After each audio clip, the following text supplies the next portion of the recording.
আল্লাহু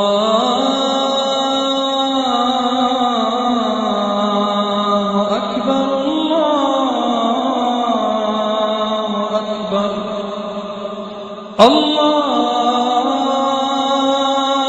আকবার, আল্লাহু আকবার। ডক্টর জাকির, এই আশীর্বাদের মাস রমজানে ধর্মীয় জ্ঞান, তার মানে ইসলামিক জ্ঞান অর্জন করার উপরে এত গুরুত্ব দেওয়া হয়েছে কেন? জ্ঞান আহরণের কথা যদি বলতে হয়, পবিত্র কোরআনে আল্লাহ মানুষের জন্য প্রথম যে নির্দেশটা দিয়েছেন সেটা নামাজ পড়া না, রোজা রাখা না, হজ পালন করা না, সেটা হচ্ছে ইকরা। আল্লাহ পবিত্র কোরআনে বলেছেন সূরা ইকরা বা সূরা আলাক, অধ্যায় নম্বর 96, আয়াত নম্বর 1। ইকরা বিসমি রাব্বিকাল্লাযী খালাক, খালাকাল ইনসানা মিন আলাক। আয়াত 1 ও 2 এর মানে পড়ো, পাঠ করো তোমার প্রভুর নামে যিনি সৃষ্টি করেছেন, যিনি মানুষকে সৃষ্টি করেছেন জোকের মতো ঝুলে থাকা বস্তু থেকে। তাহলে পবিত্র কোরআনে মানুষ জাতিকে সবার প্রথমে যে নির্দেশটা দেওয়া হয়েছে সেটা হচ্ছে পড়ো। এখানে শুধু পড়ার কথাই বলা হয়নি, বলা হয়েছে যে পড়ো তোমার প্রতিপালকের নামে। তার মানে পড়া গুরুত্বপূর্ণ, জ্ঞান আহরণ করা গুরুত্বপূর্ণ, তবে আল্লাহ সুবহানাহু ওয়া তাআলার জ্ঞান অর্জন করা, দিন সম্পর্কে জানা, সেটাও সবচেয়ে গুরুত্বপূর্ণ। আর আল্লাহ পবিত্র কোরআনে বলেছেন সূরা মুজাদ্দিলা, অধ্যায় নম্বর 58, আয়াত নম্বর 11, বলা হয়েছে আল্লাহ সুবহানাহু ওয়া তাআলা সেই সব মানুষকে মর্যাদায় উন্নীত করবেন যারা ঈমান এনেছে এবং জ্ঞান আহরণ করেছে। পবিত্র কোরআনে সূরা বাকারা, অধ্যায় নম্বর 2, আয়াত নম্বর 269, যে আল্লাহ সুবহানাহু ওয়া তাআলা যাকে ইচ্ছা হিকমত প্রদান করেন এবং যাকে হিকমত প্রদান করে থাকেন তাকে অনেক কল্যাণও তিনি দান করে থাকেন, এবং শুধু বোধসম্পন্নরাই শিক্ষা গ্রহণ করে।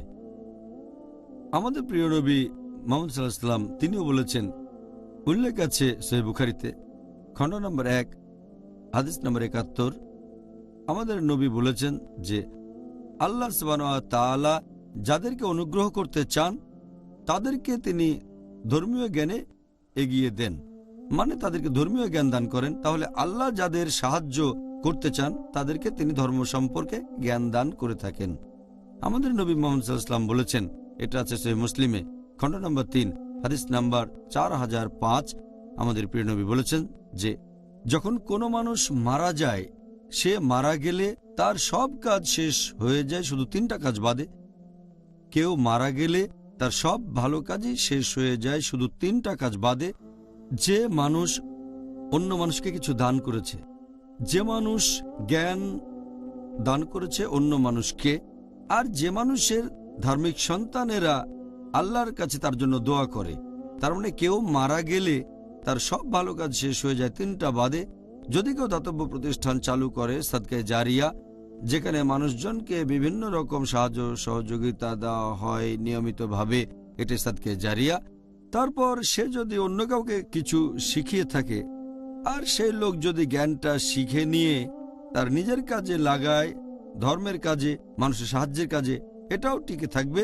আর শেষটা হচ্ছে ধার্মিক সন্তান যারা মৃত বাবা মার জন্য দোয়া করে। সেজন্য জ্ঞান খুবই গুরুত্বপূর্ণ। আর আল্লাহ পবিত্র কোরআনে বলেছেন সূরা নাহল, অধ্যায় নম্বর 16, আয়াত নম্বর 43, আর সূরা আম্বিয়া, অধ্যায় নম্বর 21, আয়াত নম্বর 7, ফাসআলু আহলা যিকরি ইন কুনতুম লা তা'লামুন। যদি তোমরা না জানো তাহলে এ ব্যাপারে জ্ঞানীদেরকে জিজ্ঞেস করো। আল্লাহ বলেছেন জ্ঞানীদেরকে জিজ্ঞেস করো। সেজন্য যে মানুষটার জ্ঞান আছে তার অবস্থানটাও অনেক উপরে। সেই মানুষের পরীক্ষায় পাশ করার সম্ভাবনা বেশি যে আখিরাতে ভালো ফলাফল করে থাকে। আর এজন্যই আল্লাহ তাআলা জ্ঞান অর্জনকে সবচেয়ে বেশি গুরুত্ব দিয়েছেন, বিশেষ করে রমজান মাসে। এই মাসে আমরা জ্ঞান অর্জন করব, বেশি করে জ্ঞান আহরণ করব, আর সেটা অন্যদের মাঝে ছড়িয়ে দেব।